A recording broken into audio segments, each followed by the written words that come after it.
An earth leakage circuit breaker is a safety device used in electrical installations with high earth impedance to prevent shock. It detects small stray voltages on the metal enclosures of electrical equipment, and interrupts the circuit if a dangerous voltage is detected. Once widely used, more recent installations instead use residual current circuit breakers which instead detect leakage current directly.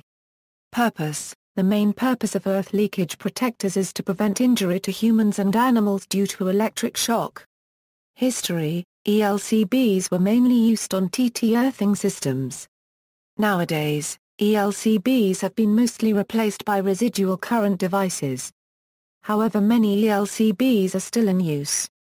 Early ELCBs responded to sine wave fault currents, but not to rectified fault current. Over time, filtering against nuisance trips has also improved. Early ELCBs thus offer a little less safety and higher risk of nuisance trip. The ability to distinguish between a fault condition and non-risk conditions is called discrimination. ELCB manufacturers include Major Tech, Fuji Electric, Schneider Electric, Legrand, Havels, ABB, Siemens AG, Arvati & Camsco, Telemecanique, Orion Italia, Crabtree, MEM, Terasaki. Types: there are two types of ELCB, voltage-operated and current-operated. Voltage-operated ELCBs were introduced in the early 20th century, and provided a major advance in safety for mains electrical supplies with an adequate earth impedance. VELCBs have been in widespread use since then, and many are still in operation but are no longer installed in new construction. A voltage-operated ELCB detects a rise in potential between the protected interconnected metalwork and a distant isolated earth reference electrode. They operate at a detected potential of around 50 volts to open a main breaker and isolate the supply from the protected premises. A voltage-operated ELCB has a second terminal for connecting to the remote reference earth connection. The earth circuit is modified when an ELCB is used. The connection to the earth rod is passed through the ELCB by connecting to its two earth terminals. One terminal goes to the installation earth's EPC, and the other to the earth rod. Disadvantages of the voltage-operated ELCB are the requirement for a second connection, and the possibility that any additional connection to earth on the protected system can disable the detector. Current sensing protection: residual current devices protect against earth leakage using a different method of detection. Both circuit conductors are run through a sensing coil.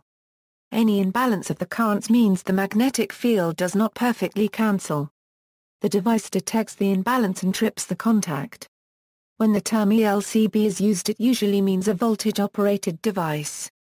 Similar devices that are current-operated are called residual current devices. However, some companies use the term ELCB to distinguish high-sensitivity current-operated three-phase devices that trip in the milliamp range from traditional three-phase ground fault devices that operate at much higher currents. Operation: an ELCB is a specialized type of latching relay that has a building's incoming mains power connected through its switching contact so that the ELCB disconnects the power in an earth leakage condition. The ELCB detects fault currents from live to the earth wire within the installation it protects. If sufficient voltage appears across the ELCB's sense coil, it will switch off the power, and remain off until manually reset. A voltage-sensing ELCB does not sense fault currents from live to any other earthed body. Advantages: ELCBs have one advantage over RCDs: they are less sensitive to fault conditions, and therefore have fewer nuisance trips. Therefore, by electrically separating cable armor from the cable circuit protective conductor, an ELCB can be arranged to protect against cable damage only, and not trip on faults in downline installations. Disadvantages: ELCBs have some disadvantages. They do not detect faults that don't pass current through the CPC to the earth rod. They do not allow a single building system to be easily split into multiple sections with independent fault protection, because earthing systems are usually bonded to pipework. They may be tripped by external voltages from something connected to the earthing system such as metal pipes, a TNS earth or a TNCS combined neutral and earth. As with RCDs, Electrically leaky appliances such as some water heaters, washing machines and cookers may cause the ELCB to trip. ELCBs introduce additional resistance and an additional point of failure into the earthing system. Earth bypassing. It is not unusual for ELCB-protected installation to have a second unintentional connection to earth somewhere, one that does not pass through the ELCB sense coil. This can occur via metal pipework in contact with the ground, metal structural framework, outdoor home appliances in contact with soil, and so on. When this occurs, fault current may pass to earth without being sensed by the ELCB. Despite this, perhaps counterintuitively, the operation of the ELCB is not compromised.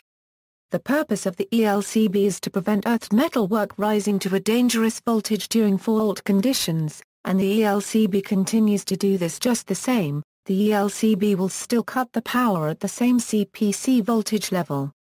Nuisance trips. While voltage and current on the earth line is usually fault current from a live wire, this is not always the case. Thus there are situations in which an ELCB can nuisance trip.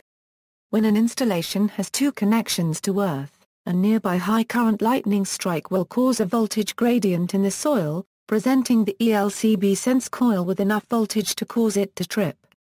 If the installation's earth rod is placed close to the earth rod of a neighboring building, a high earth leakage current in the other building can raise the local ground potential and cause a voltage difference across the two earths, again tripping the ELCB. Close earth rods are unsuitable for ELCB use for this reason, but in real life such installations are sometimes encountered. Both RCDs and ELCBs are prone to nuisance trips from normal harmless earth leakage to some degree. On one hand, ELCBs are on average older, and hence tend to have less well-developed filtering against nuisance trips, and on the other hand ELCBs are inherently immune to some of the causes of false trips RCDs suffer, and are generally less sensitive than RCDs. In practice RCD nuisance trips are much more common.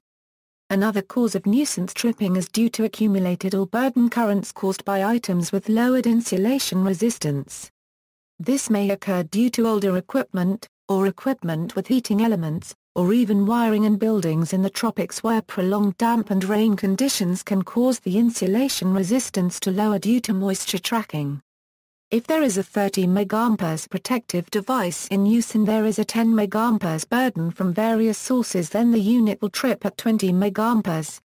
The individual items may each be electrically safe, but a large number of small burden currents accumulates and reduces the tripping level. This was more a problem in past installations where multiple circuits were protected by a single ELCB. Heating elements of the tubular form are filled with a very fine powder that can absorb moisture if the element has not been used for some time. In the tropics, this may occur, for example if a clothes dryer has not been used for a year or a large water boiler used for coffee etc. has been in storage. In such cases, if the unit is allowed to power up without RCD protection, then it will normally dry out and successfully pass inspection. This type of problem can be seen even with brand new equipment. Failure to respond. Some ELCBs do not respond to rectified fault current.